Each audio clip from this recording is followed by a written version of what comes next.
अस्सलाम वालेकुम जी। हमें आजकल सोशल मीडिया में एक बहुत ही ट्रेंडिंग चीज़ देखने को मिलती है, वो है फ्री वीज़ा। इटली का फ्री वीज़ा। और इसके साथ हमें ये भी देखने को मिलता है जी, गवर्नमेंट ऑफ इटली ने एक अनाउंसमेंट की है जिसमें वो 30,000 यूरोज़ आपको दे रहे हैं कि भाई आप ये पैसे भी ले लो और आप वहाँ पर काम भी करो, आप वहाँ पर बिजनेस भी करो, फैमिली को भी मूव करो। तो इस हवाले से ये टॉपिक बहुत ही ट्रेंडिंग है। एक्चुअल स्टोरी क्या मैं वो अपने व्यूअर्स के साथ शेयर करूँगा। ये जो अपॉर्चुनिटी है बिल्कुल जी गवर्नमेंट ऑफ इटली ने अनाउंस की है, जिसमें आपको 30,000 यूरोज़ मिलेंगी। आप फैमिली को मूव कर सकते हैं, आप वहाँ पर बिजनेस कर सकते हैं। मगर ये अपॉर्चुनिटी इटली के कैपिटल रोम की नहीं है। ये इटली के किसी भी ऐसे मेट्रोपॉलिटन सिटी की नहीं है। ये अपॉर्चुनिटी इटली के साउथ की है, जिसमें हमें छोटे छोटे गांव, कस्बे और बड़े स्मॉल से जो टाउन्स हैं, अनडेवलप्ड, अनपॉपुलेटेड, और जिसको हम बोलेंगे कि बिल्कुल आप समझें कि एक ये अपॉर्चुनिटीज़ उन कस्बों में है जहाँ पर कोई प्रॉपर इंफ्रास्ट्रक्चर नहीं है, कोई डेवलपमेंट नहीं है, कोई आबादी नहीं है, और कोई ऐसा कोई चार्म नहीं है कि आप कहें यार कि मैं इटली जाऊंगा और मैं बहुत ही एक एडवांस इंफ्रास्ट्रक्चर में मैं अपनी ज़िंदगी गुजारूंगा। एक्चुअल में इस अपॉर्चुनिटी को देने का पर्पस ये है कि उन इलाकों में, उन कस्बों में, उन गाँव में, उन पिंडों में लोग नहीं जाना चाहते जो ऑलरेडी इटली में रह रहे हैं या वहाँ के सिटीजन्स हैं। और ऑब्वियसली जो नॉन यूरोपियन रेजिडेंट्स हैं जिनके लिए अपॉर्चुनिटी अनाउंस की है गवर्नमेंट ने, वो भी नहीं चाहेंगे कि यार वो इस तरह के छोटे छोटे टाउन्स में जाकर सेटल डाउन हो। क्योंकि ग्रोथ तो बड़े शहरों में होती है और कामयाबियाँ या बहुत ज़्यादा अच्छी जॉब्स और opportunities, business growth, business opportunities, jobs के हवाले से। अब इस अपॉर्चुनिटी के लिए कौन लोग इंटरेस्टेड होंगे? ऑब्वियसली जो यहाँ पर सेटल नहीं हैं, जो यहाँ पर जिनके पास जॉब्स नहीं है, अच्छी एजुकेशंस नहीं है। अब इस क्राइटेरिया में उन लोगों के लिए ज़्यादा स्कोप है जो अनस्किल्ड वर्कर्स हैं। आपको कोई काम नहीं आता, वहाँ पर आप क्लीनिंग का काम कर सकते हैं, लोडिंग अनलोडिंग का काम कर सकते हैं, एक कंस्ट्रक्शन वर्कर का काम कर सकते हैं। इनके लिए अपॉर्चुनिटी बहुत अच्छी है और जाना चाहिए इन लोगों को। क्यों? आप अपनी फैमिली मूव कर सकते हैं। अब इसके अलावा जो है बात करें, सेमी स्किल्ड लोगों के लिए अपॉर्चुनिटीज़ हैं, जिसमें हमारे इलेक्ट्रीशियन, प्लम्बर्स, मेसन्स, कारपेंटर्स, जो भी जो सेमी स्किल्ड लोग हैं।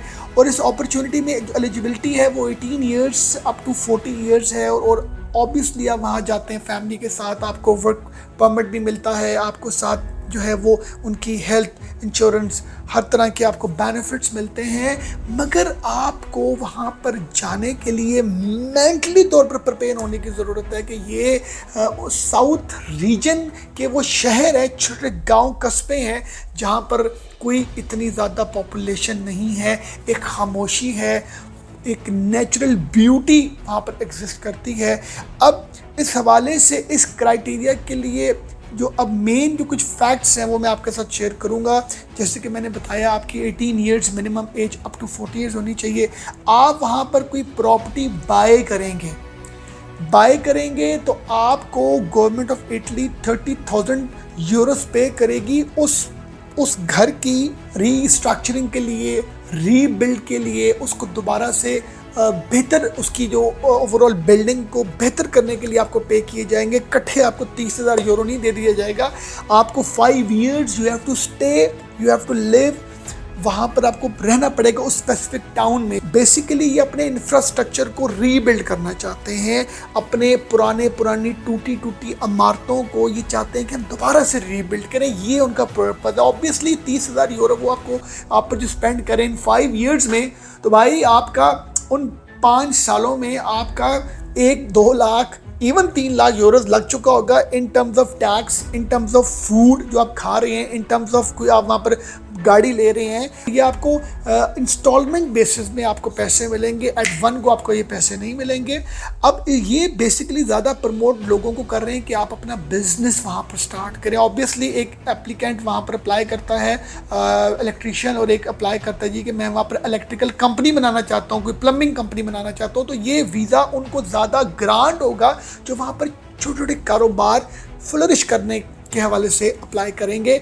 और ये अपॉर्चुनिटीज़ ना मैं रिकमेंड करूँगा जो अनस्किल्ड लोग हैं उनके लिए है और सेमी स्किल्ड लोगों के लिए है। बाकी स्किल्ड लोगों को मैं ये रिकमेंड नहीं करता, जो ऑलरेडी डॉक्टर्स हैं, इंजीनियर्स हैं, चार्टर्ड अकाउंटेंट्स हैं, आर्किटेक्ट्स हैं। ऑब्वियसली हाँ, अगर वो they are planning to start their own business over there, तो फिर आप मतलब आपको जाना आपका बनता है। और ये अपॉर्चुनिटी नॉन यूरोपियन रेजिडेंट्स के लिए, एशियंस हैं जो ज़्यादा इंटरेस्टेड होते हैं, और आपको इसमें बहुत ज़्यादा हार्डशिप्स का सामना करना पड़ेगा, क्योंकि आप अपनी ज़िंदगी जो है वो एक ऐसे बेल्ट में गुजार रहे हैं जहाँ पर खामोशी ज़्यादा है और तरक्की नहीं है। जो भी घर आप वहाँ पर परचेज करेंगे वो 1991 से पहले की उसकी जो है ना वो कंस्ट्रक्शन होनी चाहिए। ये बहुत इम्पॉर्टेंट है, ये बहुत इम्पॉर्टेंट है। हेरिटेज, कल्चरल हेरिटेज हमें देखने को वहाँ पर मिलता है। हमें वहाँ पर बहुत ही हिस्टोरिकल बिल्डिंग्स, चर्चेज और कैसल्स मिलते हैं। इसी तरह उनका एक सिटी है सिसली। इस सिटी में भी बहुत ही खूबसूरत बिल्डिंग्स, पुराना कल्चर, ये गांव पिंड कस्बे हैं वहाँ के, जहाँ पर आपको रह के अपनी ज़िंदगी गुजारनी है, 5 साल कंप्लीट करने हैं। इन चीज़ों को समझने के बाद ये चीज़ समझनी ज़रूरी है कि ये असल में क्यों गवर्नमेंट ऑफ इटली ने ये प्रोग्राम अनाउंस किया, क्योंकि वहाँ पर वेदर इश्यूज़ की वजह से, डेवलपमेंट ना होने की वजह से, इंफ्रास्ट्रक्चर बेहतर ना होने की वजह से, तो लोग ऑलरेडी वहाँ के सिटीजन्स हैं इटली के या यूरोपियन यूनियन में आते हैं, वो इंटरेस्टेड नहीं होते इस तरह के स्मॉल टाउन्स में जाकर शिफ्ट मूव होने के। वेज रेट्स कम होते हैं, सैलरी रेट्स कम होते हैं, डेवलपमेंट कम होती है, ग्रोथ कम होती है। अब उनके पास ये ऑप्शन है कि उन्होंने नॉन यूरोपियन को वहाँ पर बुलाना है। नॉन यूरोपियन में किसी अमेरिकन ने तो जाना नहीं है, किसी ऑस्ट्रेलिया, किसी कैनेडा, किसने जाना है? हमें एशियंस ने जाना है। Pakistan, India, Bangladesh, Nepal, African countries. 5 years के बाद जब आप अपना ये पूरा टेन्योर कंप्लीट करते हैं तो ऑब्वियसली आप सिटीजनशिप के लिए एलिजिबल हो जाते हैं, आपको वहाँ पर नेशनैलिटी मिलती है, आप अपने बहुत से प्रोसीजर्स को यहाँ पर रहने के बाद फुलफ़िल करते हैं। और वंस आपको जब ये सारा आप अपनी डॉक्यूमेंटेशन बना लेते हैं, it takes around like 8 years minimum,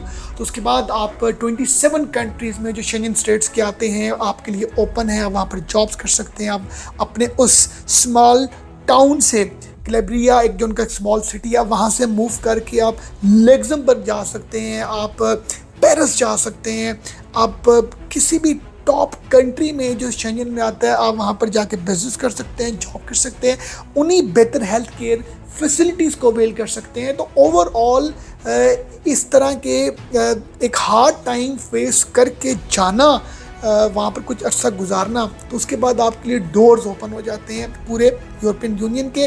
और इटली को तो हम जानते ही हैं कि रोम इसका कैपिटल है, यूरो इनकी करेंसी है, 60 मिलियन पॉपुलेशन है, हमें मुस्लिम्स वहाँ पर कम्युनिटीज़ बहुत देखने को मिलती हैं।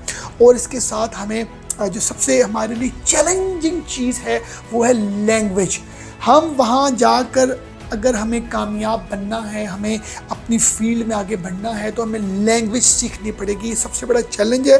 तो व्यूअर्स, मैं आपके साथ नेक्स्ट सेशन में ये चीज़ डिस्कस करूँगा कि आपने कहाँ पर अप्लाई करना है, कैसे अप्लाई करना है, कॉस्ट ऑफ लिविंग क्या है, वीज़ा कॉस्ट क्या है। हम पाकिस्तानी अपने सिस्टम में बैठ के जस्ट 100-125 यूरो लगा के हम मतलब इतनी छोटी सी अमाउंट हम वर्क वहाँ का वीज़ा हासिल करके हम जाके इस अपॉर्चुनिटी को अवेल कर सकते हैं। और आपके साथ और भी इंटरेस्टिंग फैक्ट्स इटली से रिलेटेड डिस्कस करूँगा। Thank you very much for watching us.